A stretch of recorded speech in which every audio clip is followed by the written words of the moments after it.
কবির, এই কবির। আপু বল। চল উকিলের কাছে যাব। উকিলের কাছে কেন লেগে যাবি? তোর দুলাভাইকে ডিভোর্স দেব, চল আমার সাথে। দুলাভাইয়ের ডিভোর্স দিবি? চল এক্ষুনি চল। তাহলে ঠিক আছে, তুই একটা কাজ কর, ওই যে আমার পরে ময়না ভাবি আছে না, তুই ওর কাছে যা। ময়না ভাবির কাছে কেন যাব? ময়না ভাবি কোর্ট কাছারি পুলিশ এগুলো ভালোভাবে বোঝে, আমি এগুলো বুঝি না। তাছাড়া আমার একটু কাজ আছে, আমার একটু খেলা আছে, আমি যাবো। আমি গেলাম। তোদের শুধু কাজ আর কাজ, আমার কাজের বেলায় কাউকে পাই না। তুই যা। আচ্ছা আমি ময়না ভাবির কাছেই যাইতাছি। ময়না ভাবি, ভাবি, ভাবি, আপনার বাপের বাড়ি গেছিলাম আপনারে খুঁজতে। তারা বললো এই বাড়িতে আপনি কাম করতে আসছেন। আচ্ছা কি দরকারে আইছেন? কিন্তু আপনি মানুষের বাড়িতে কাম করতেছেন কেন?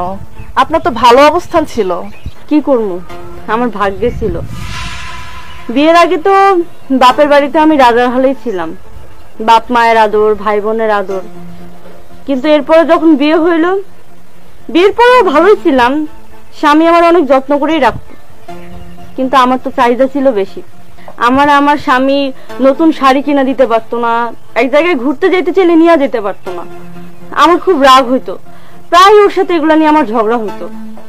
তখন সময়টা এমন ছিল যে বিভিন্ন মানুষ এসে আমার স্বপ্ন দেখাইতো, লোভ দেখাইতো যে আমি যদি আমার স্বামীরে ডিভোর্স দিয়া দিই, তারা আমার আরো ভালো কিছু দিব, আমি এক জায়গায় ভালো জায়গায় বিয়ে করতে পারবো। আমার বাড়ি থেকেও আমার মা আমার লোভ দেখাইতো যে আরো বড় লোক ছেলে দেখে আমার বিয়ে দিয়ে দিব। শেষমেশ কি ভূত চাপলো মাথায়, আমি আমার স্বামীরে ডিভোর্স দিয়ে দিলাম। ডিভোর্স দেওয়ার পর যখন বাপের বাড়িতে গেলাম, বাপের বাড়িতেও এক সময় দেখলাম যে না, আমার ভাই বোনরাও সহ্য করতে পারতেছে না।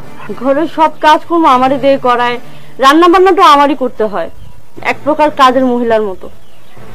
পরে এক সময় আমার বাড়ি থেকে বেরি করে দিল। এখন কই আর যাবো, আমার তো আর কোনো যাওয়ানোর জায়গা নাই। তাই না পারতে মানুষের বাড়ি বাড়ি কাজ করে বেড়াইতেছি। আসলে ডিভোর্স যে কতটা ভয়ানক একটা নারীর জীবনে, এটা এখন আমি হাড়ে হাড়ে টের পাইতেছি।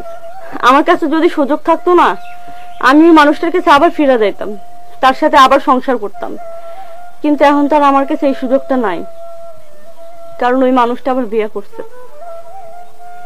এখন আমার ভাগ্যে এই মানুষের বাড়িতে কাম করে করে বেড়ানো ছাড়া আর কোনো কিছুই নাই। আর যেসব লোকজন, বন্ধু বান্ধব, আত্মীয় স্বজনরা আমারে স্বপ্ন দেখাইছিল না যে আমি আমার স্বামীর ডিভোর্স দিয়ে দিলে আরো ভালো কিছু আমার ভাগ্যে জুটবো, তারা তো এখন আমার সাথে যোগাযোগও করে না।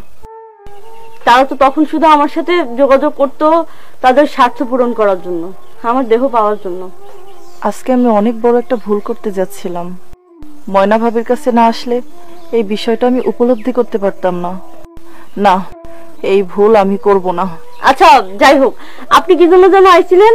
হ্যাঁ, না এমনি আপনাকে অনেকদিন দেখি না তো ভাবি, এই জন্য দেখা করতে আসছিলাম। ঠিক আছে ভাবি, ভালো থাকবেন। হ্যাঁ আমি এখন আসি। আচ্ছা, আমার জন্য দোয়া করেন। আর আমি জানি আপনারাও সুখেই আছেন, আপনাদের জন্য আমি দোয়া করি, ভালো থাকেন। ঠিক আছে ভাবি।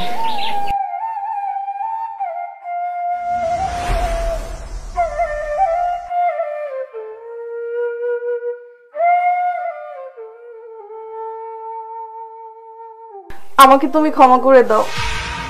কি ব্যাপার, তুমি না ঝগড়া করে বাপের বাড়ি গিয়েছিলে আমাকে ডিভোর্স দিবে বলে, আবার ফিরে আসলে আমার কাছে ক্ষমা চাচ্ছ, কারণটা কি বলো তো?